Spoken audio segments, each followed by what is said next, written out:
it's not quite clear. I say that it's emphatic. Theos no logos is the word was God, not someone else.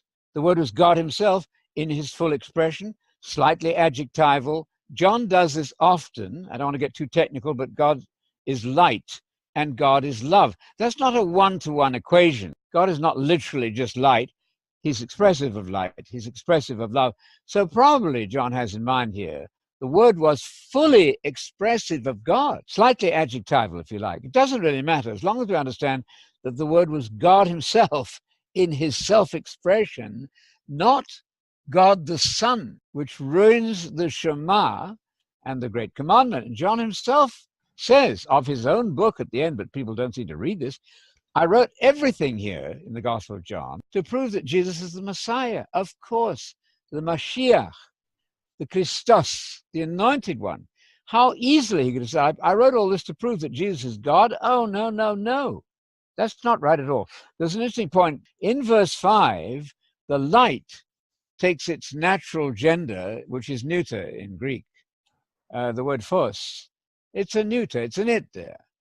But in verse 10, by which time Jesus has appeared, John does what's called, I don't want to use the technical term, it sounds difficult. He changes the gender of light against its grammatical gender. It should be afto again. And he writes afton in verse 10. You know why? Because the light has now become a person. He was in the world. That means Jesus was born, walking around. The light was in the world. He was in the world. You see, he's alive. The word was made through him. Aftu could be him or it. It's ambiguous entirely. The world was made through him, through Jesus, presumably, as the word, the plan, or through the word. It doesn't matter.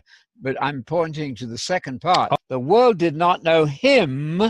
That's the light as having become a human being by that stage. That breaks the rules of grammar. It should be afto, the light, neuter. But there it's afton because John is telling us that when the light is born as Jesus, that light ceases to be an it and becomes a him. So the fatal thing is to read that back into eternity and make Jesus pre-exist himself. What does that even mean? How do you pre-exist yourself? How can you be before you are? No, Mary had a baby by miracle. You see, people start with John. You don't want to start with John. You've got three versions, Matthew, Mark, and Luke, especially Matthew and Luke, with a detailed, explicit account of how Jesus began to be. Matthew 1:20 is classic. The one fathered in her, your translations are misleading you slightly, it should be the one fathered, begotten. That's what the Father does in Mary. Not just conceived. Yes, Mary conceived. But the Greek here is about what happens from the Father's point of view. God, by miracle, then fathered Messiah in the womb of Mary. And to father, yenao in Greek, yenao, means to cause to come into existence. Well, guess what? You can't be in existence if you're caused to come into existence. Normally, of a man begetting a child sexually, and then it also means a woman bearing a child. It has two senses. For the girl, it's bearing the child. From the man's point of view, it's causing that begetting, that conception in the womb.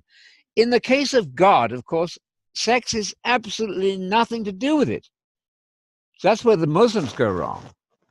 Absolutely not. It's a coming into existence, a causing to come into existence by miracle. It's said to be from the Holy Spirit. It's a miracle worked in the womb of Mary, who, as we know, was a virgin.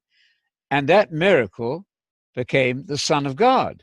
Of course, because God caused him to come into existence in his mother's womb. Isn't that marvelous? That's quite enough. We don't need to argue about, was that the sperm of Joseph? All of that is completely beyond the point.